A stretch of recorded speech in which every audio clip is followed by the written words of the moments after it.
Yesterday, we discussed the application of Bernoulli equation in different domains. We know that Bernoulli equation is pressure plus half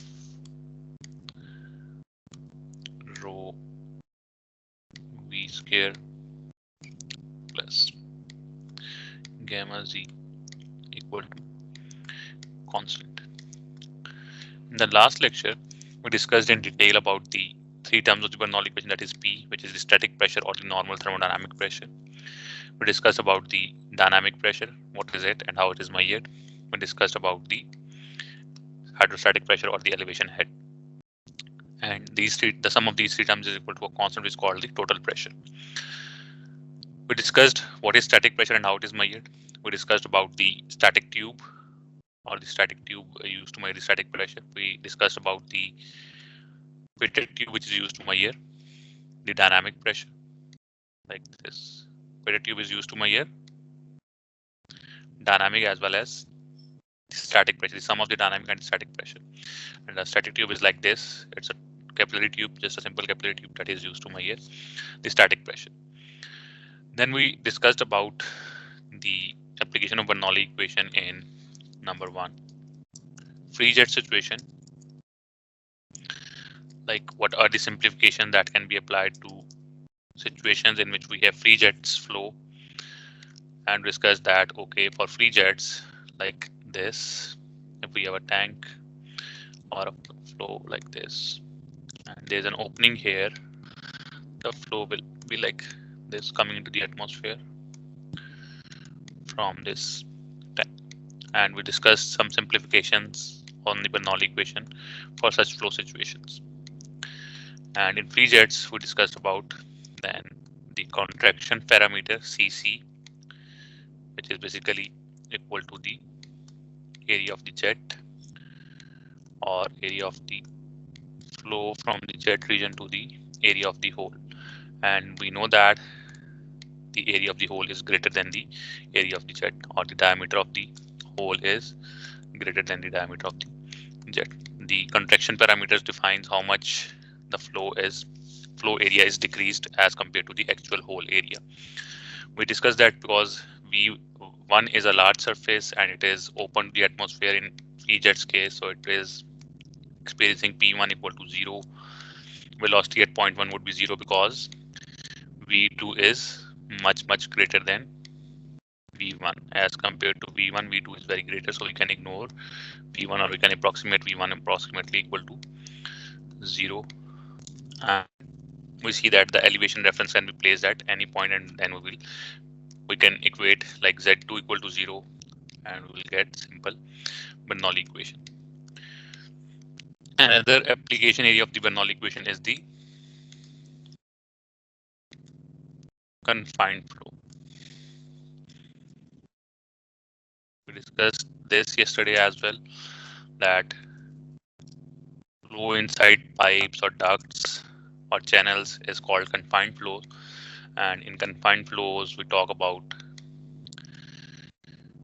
the continuity equation, that is to prove that mass flow rate should be fixed in confined flows.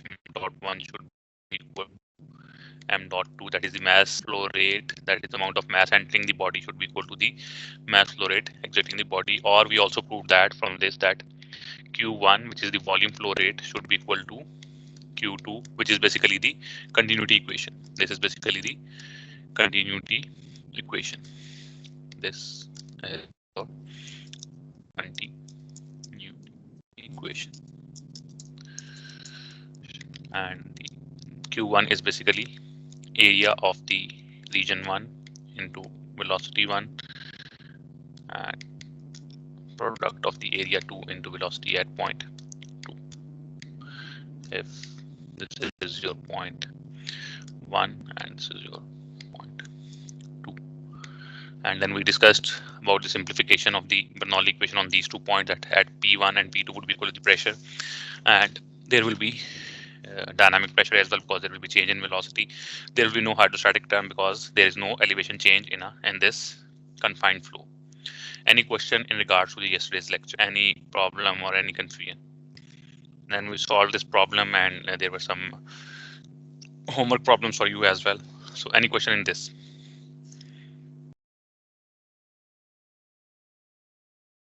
No, sir. No. If all is clear, then there is a reading assignment for you. In your book, there is a topic, restrictions on use of the Bernoulli equation. You should read this topic, and maybe we can discuss it in the next class if you have any confusion in this. It will be explaining the limitation of the Bernoulli equation, on which flow situation Bernoulli equation cannot be applied, and if you want to apply Bernoulli equation on certain flow situations, what should be the simplifications or what should be the assumption you should be considering. Okay. Okay, sir. The next application for the Bernoulli equation is flow rate measurement. With the help of the Bernoulli equation and the continued equation, we can measure flow rates.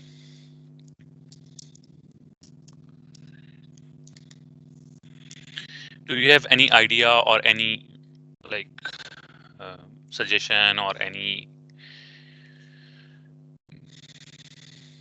method or any experimental technique with the help of which you can measure a flow rate of a flowing liquid? Let's say you are standing on a bank of a river and you want to measure the amount of or the volume flow rate or the mass flow rate of the water flowing in that river. How will you measure that? Any idea? The equation of continuity. You will need, okay, G, you need to know flow rate is basically Q, and you will use A1 V1. Maybe at one point there is area 1 of the river and the velocity at that point is 1. So we'll use A1 V1, or you can choose, someone else can choose another point, let's say at point 2 where area is A2 and velocity is V2. But for that you need to know the area and velocity, right? So what we Yes, do sir. is we need to know either V1, we can write it as V1 equal to A2 V2 by A1. Now what we need to know is we need to know the areas and the velocity at any point to know the velocity at the first point, right? Or for the flow rate, we need to know the area and the velocity. So this is a bit of a challenging task that, okay, how will we measure the velocity in a river for flow rate, right? It would be a difficult task. You will have to install the sensors for measuring the velocity. So what will you do? But we can measure the pressure difference, right? We have pressure gauges which can help us to measure pressure difference. So what I can do is I have this channel. This is a closed channel, and suddenly its area decreases, and then there is an increase in area. It equates to the original area again. And here I flow the liquid with velocity v1. The fluid with velocity v1. This is 0.1, and this decreased point is 0.2. What will happen at 0.2? This is the area. Velocity increases at 0.2. Velocity will increase because there is Less area. decrease in area. The area is decreased, so velocity will increase. So A2 is decreased, and we'll have velocity 2 here, and again the area is increasing, so the velocity will again decrease. Now if I ask you to apply Bernoulli equation between these 2 points, we'll have V1 plus half rho V1 square. Do I need to write gamma Z1? It should be understood that there will be no sir. hydrostatic change, so No, sir. I would be Equal. omitting that term now from now onwards.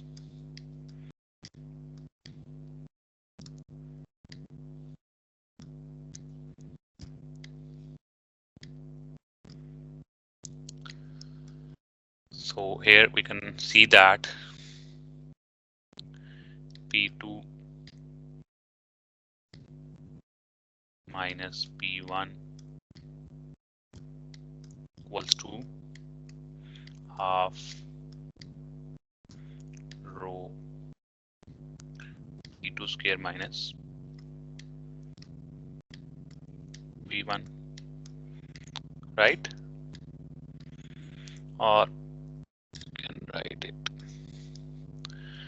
as V2 square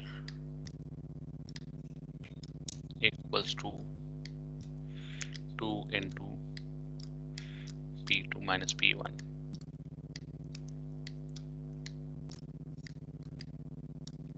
divided by rho, so this is P1 square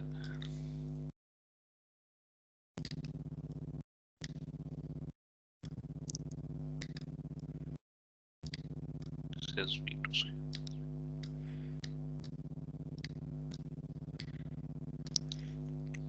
From this equation, from the continuity equation, right? This equation here we can replace V1 with this value. We'll just replace V1 with this value. So we'll have A2 V2 by A1. So we'll have V2 square minus A2 square by A1 square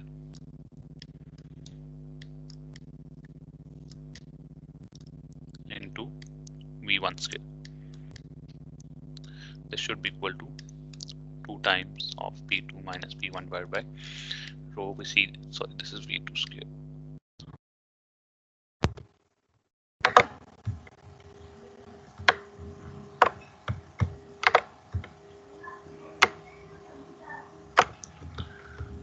P2 minus P1 divided by rho, or you can simplify it as now V2 square equals to 2 P2 minus P1 divided by rho into 1 minus A2 by A1.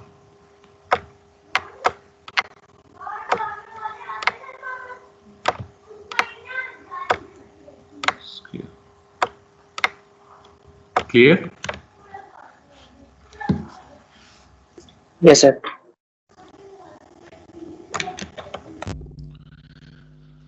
So V2 is basically square root of this term. I will just this here and I will write the square root upon this. So what this simplification has helped us. Normally the velocity is difficult to measure. In any confined flow, the velocity is difficult to measure. Now we have developed a relationship in which the velocity is dependent on the pressure difference and the area. This pressure difference can be easily measured with the help of what? P2 and P1 are static pressures, right?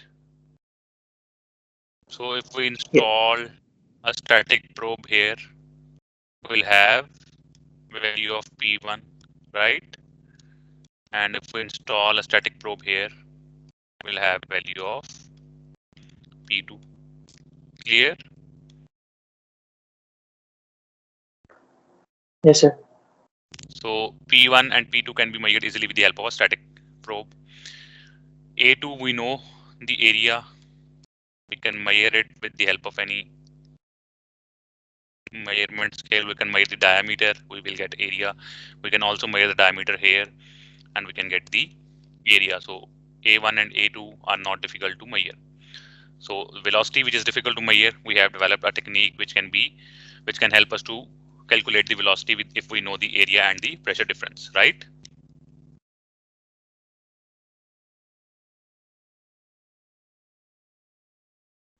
Yes, sir.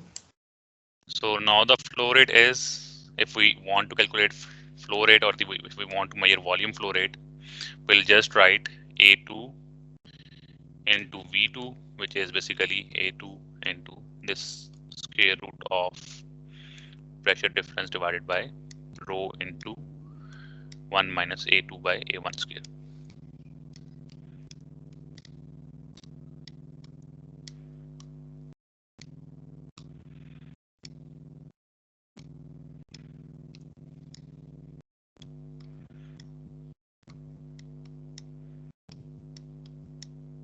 So this is the equation which you can use to measure flow rate. So any flow rate measuring device will be using this principle. Will be requiring this equation to calculate the flow rate. Clear? Yes, sir. So any question in that?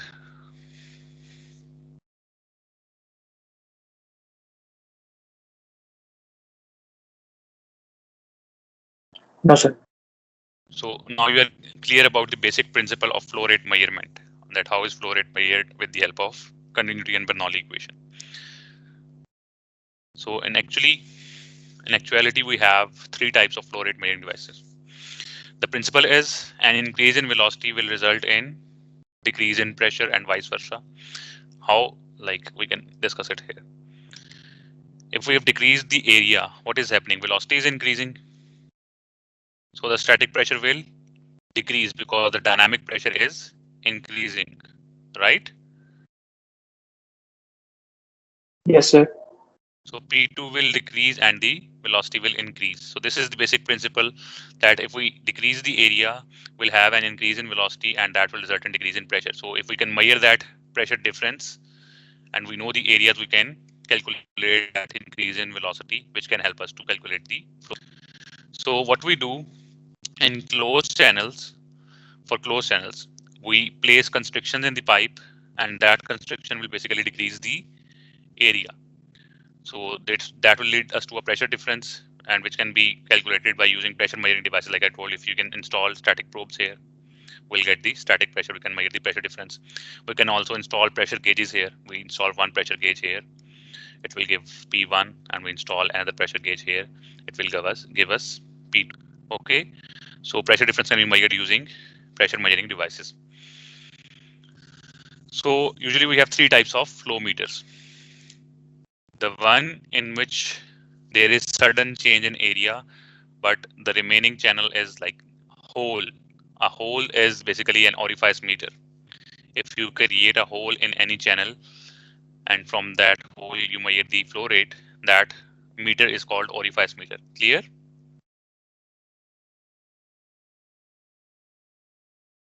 Yes, sir. Nozzle meter. In nozzle meter there is sudden change in area, like a nozzle. It's like that. We draw here. This is a straight channel, and if you place constrictions here of a fixed area, this is called orifice meter. And if this is the channel, sorry, if draw it, this is the channel, and I start decreasing the area like this. Sorry.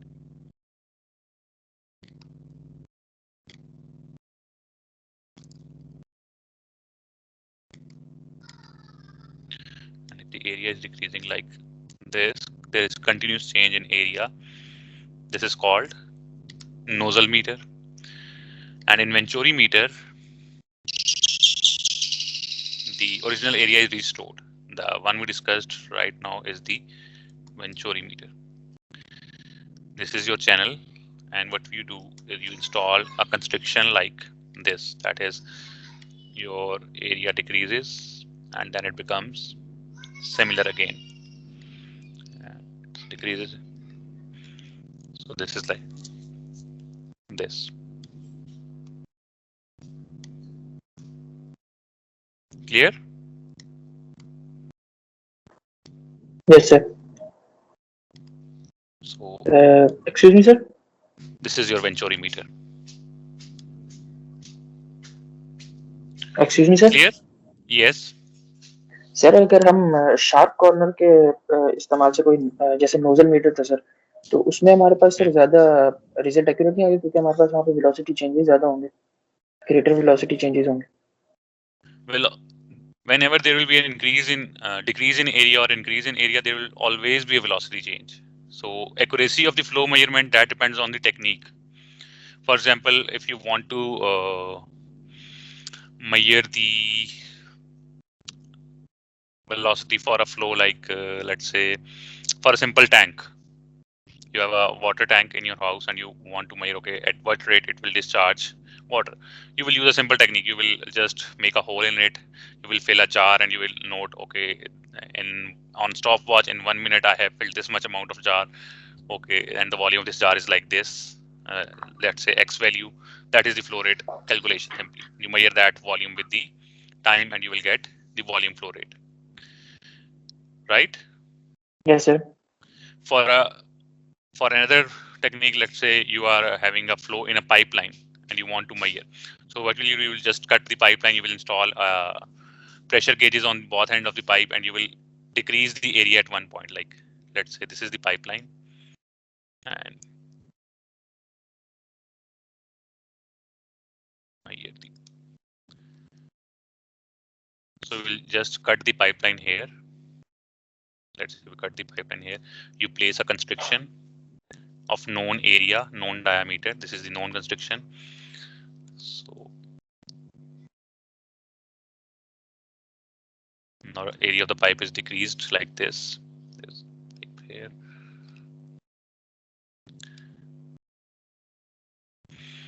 You measure the pressure here by using a pressure gauge. You measure the pressure here using a second pressure gauge. You know this area, you know this area. You will get the flow rate. That's a simple application of the orifice meter. Now in other case, there is let's say a flow of gas or any other fluid where there is much more accuracy is required. You will use nozzle, right? Mostly Venturi meter is the commonly used flow rate measurement device. Okay, sir. Okay, there is no problem in that. All of these three will measure the flow rate. Okay, sir. Any question? Any further question in that? No, In sir. nozzle, there basically nozzle meters are used there where there is mixing of fluid, like there is turbulence. Yeah, if I show you this figure, here you can see that in orifice meter, the flow is like in the orifice or in the hole is changing direction. That streamlines are disturbed. In nozzle meter, that disturbance is less, that sudden change. And then in Venturi meter, that flow remains streamlined. So the Venturi meter is the most accurate one. Why? Because in orifice meter, there is sudden change in area. That sudden change leads to turbulence in the flow. The flow is disturbed. It does not remain smooth. In the nozzle, there is decrease in area, but that decrease in area is also gradual. The flow remains disturbed for a certain point. And in Venturi meter, there's decrease in area, gradual decrease in area, and then the area is again increased to the actual length of the actual area of the pipe, so that the flow remains streamlined. So the best meter to measure the flow rate is the Venturi meter. Clear?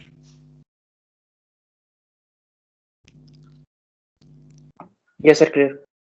And again, we are using, because we are using Bernoulli equation, so the assumption of the viscous and the compressibility effects remain valid. That is, there are no viscous effects and there are no compressibility effects in this flow. We are considering inviscid flow, we are considering incompressible flow. Okay, sir. So we solve a small problem related to the Venturi meter, so we can just have a good idea.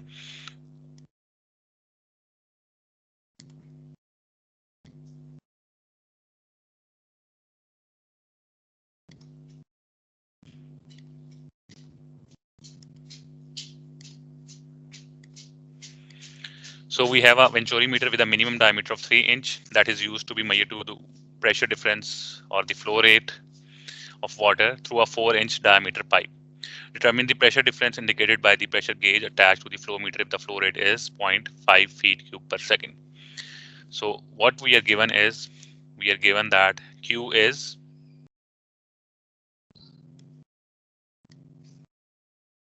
0.5 feet cube per second.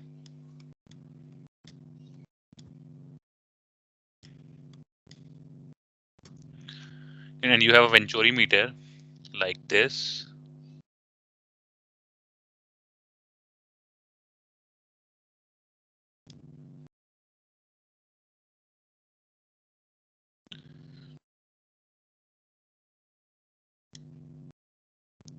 Where this diameter is 3 inches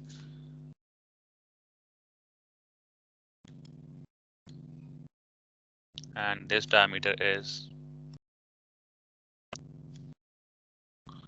4 inch.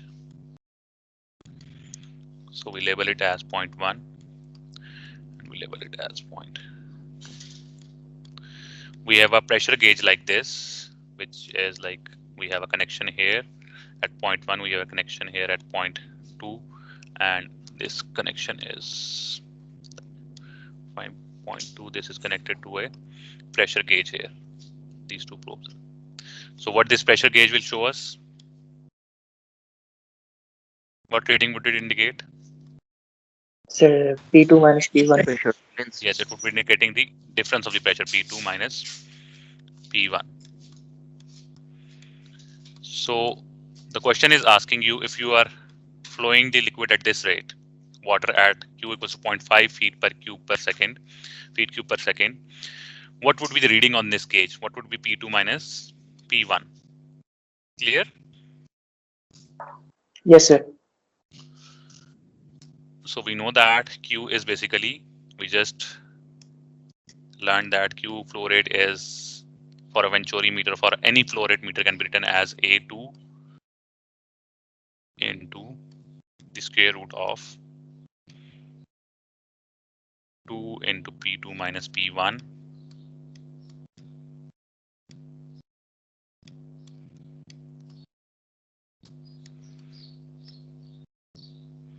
divided by rho into 1 minus A2 by A1 square.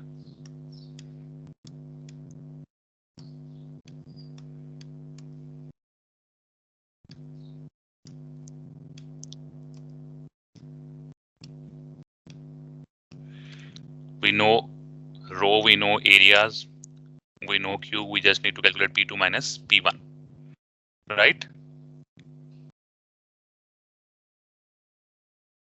Yes, sir. So we just need to plug in the values, square root at the terms, and we will get P2 minus P1 equal to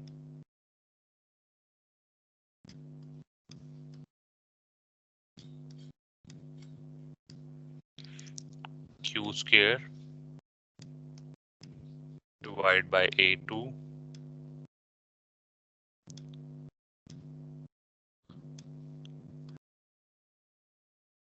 by 2 multiplied by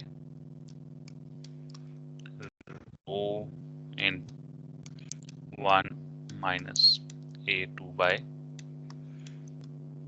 A1.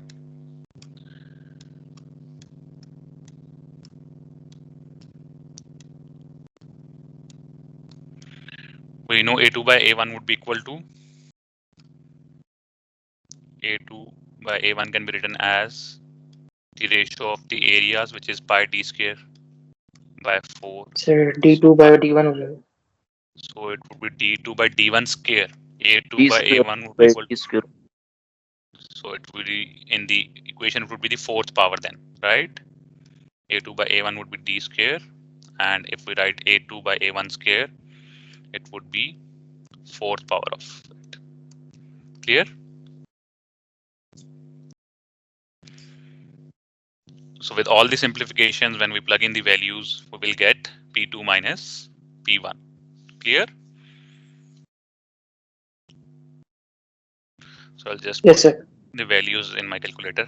Remember one thing, you need to convert the diameters into feet. They are given in inches, 3 inch and 4 inch, and all other units are in feet. So you need to convert them to the feet. You need to divide them by 12. So I will just write here the final equation for you and the final result here. Okay, so the final result would be P2 minus P1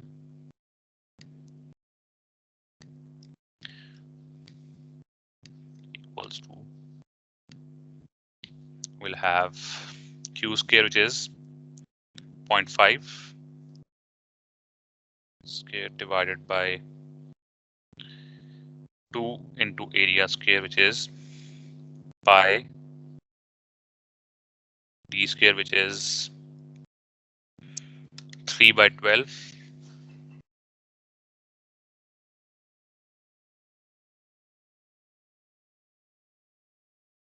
divided by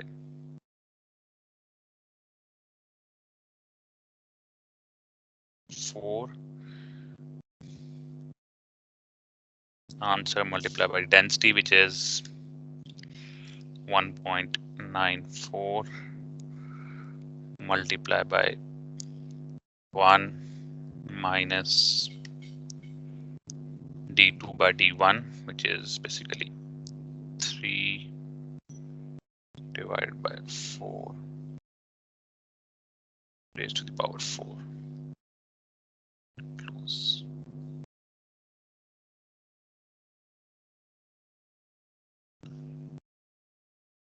Five square into 1.94 into 1 minus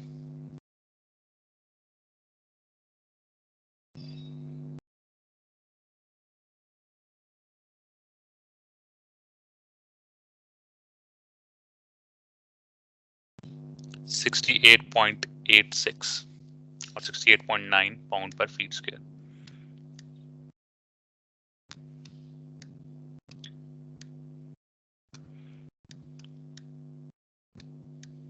Is it clear? Yes, sir. Any question in these problems?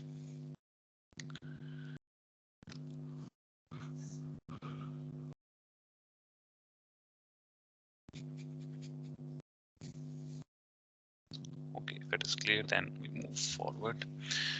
These are the homework problems. They are similar for the flow rate measurement. They are related to flow rate measurement. You can solve these, and if you have any question or if there is any confusion in these problems, we can discuss them in the next class.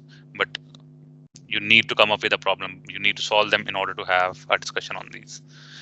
So I haven't seen anyone with a problem. I believe you solve it without any problem, or you don't solve it. So I think second one is the case in which you don't solve it and we don't discuss them. The next flow rate measurement device that is for the open channels. These flow rate measurement devices which we discussed earlier are for confined channels. They are for the confined flow. For the open channels or for like rivers, canals, the flow rate measurement device is called Sully's gate. What is a Sully's gate and how it is used to measure flow rate? It's a very simple phenomenon. Like in an open channel, if you have seen a canal or if you have ever visited a canal, what you do, this is your canal, let's say this is your canal and this is the flow. This is the bed of the canal. What you do, you place a gate here. You close it here. This gate is able to move up and down depending upon the flow rate requirement in the canal. Let's say this case is open till this point. So we'll have a flow here in this channel like this.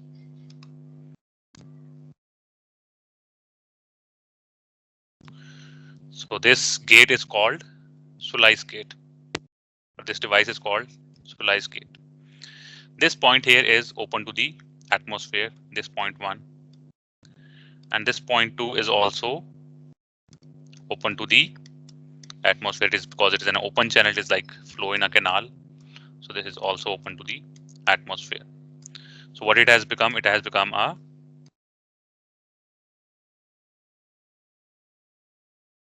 free jet flow, example of a free jet flow, right?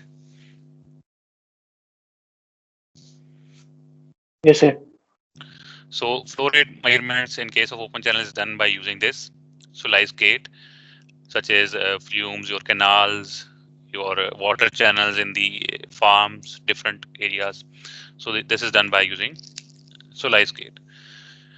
So if we apply Bernoulli equation between point 1 and 2, what will happen? We'll have, if I take it there, my board, then we can easily discuss it.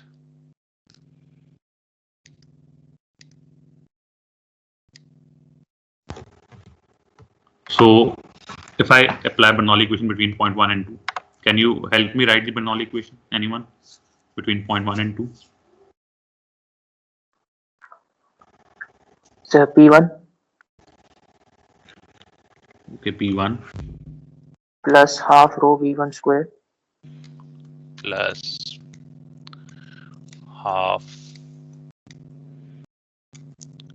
rho V1 square plus 0 rho GZ. plus 0 लेंगे sir GZ1. now. Rho GZ.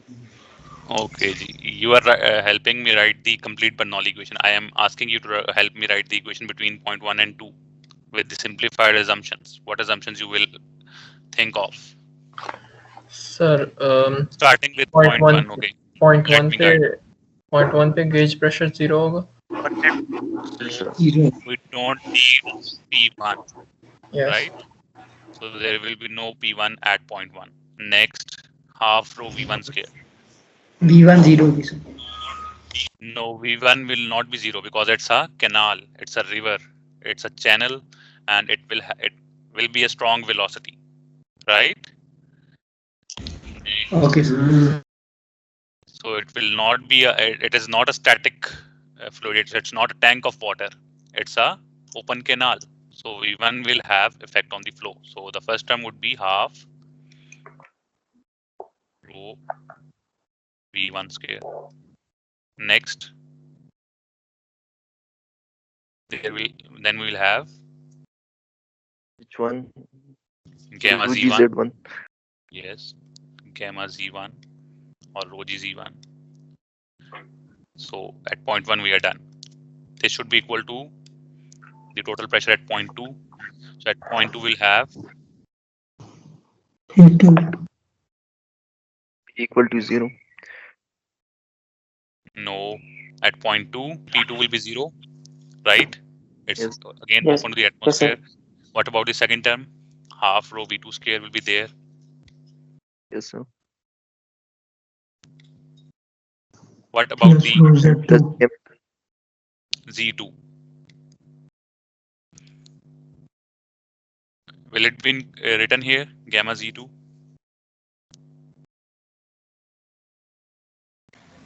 Sir अगर इसको reference लिया हुआ तो फिर 0 हो जाएगा अगर. Z1 is reference from point 3, this base, this bed of the canal or bed of the channel. फिर Z2 is Z2 also होगा sir. reference. There will be Z2 and that depends on this opening A. It depends if you need to write Z2 or not. It depends on this opening, right? If this opening is large enough that it will generate a hydrostatic component here, then we will write. If this opening is very small like this, then we don't need to include the gamma Z2 component. Clear? Yes sir. So we are driving a general equation. We will include the effect of Z2, the hydrostatic pressure at point 2, gamma Z2. So this is the Bernoulli equation between point 1 and point 2. What is the continuity equation between point 1 and point 2? A1, because this is a flow rate measurement device, so we need the continuity equation as well. A1 V1 should be equal to A2 V2, or we can write V2 equals to, like we have previously done, A1 V1 by A2.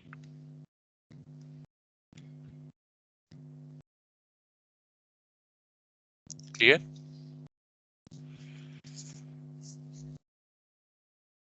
Yes. Now A1 equals to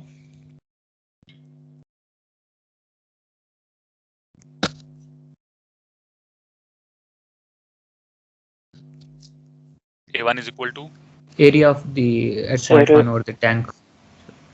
P P into C- Z1.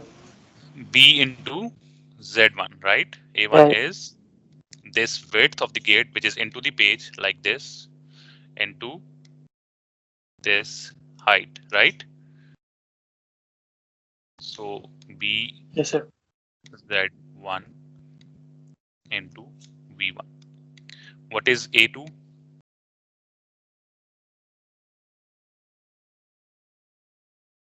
It is again Z2 multiplied. this So B width, into Z2. B into Z.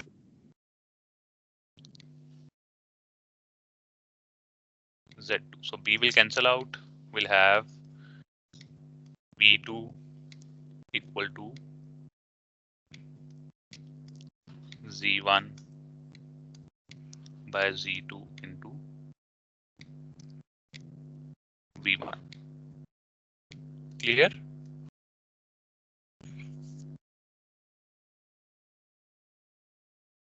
Yes, sir. Now we'll simply use this value of V2 in the Bernoulli equation. We simply take this value from here, equation 2, into equation 1 here. So it is now your home assignment to pick this value from here V2 and put it here and simplify the equation for the result of calculating flow rate. Clear? You need to put this value from equation 2 from equation 2, put value in equation 1 to obtain V1. Clear? After obtaining V1, find the or derive the equation for Q.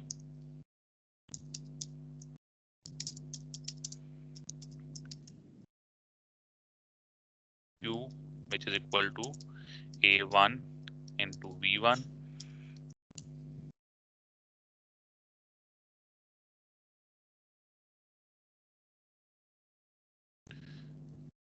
and A1, like you will write Q equal to A1 is basically B Z1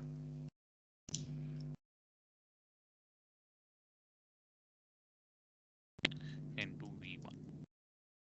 Use this equation. Clear? So Yes, this sir. is your task. You need to put this value of V2 from equation 2 in equation 1, get the result for V1 and use that V1 in the equation Q equals to BZ1 into V1. Clear?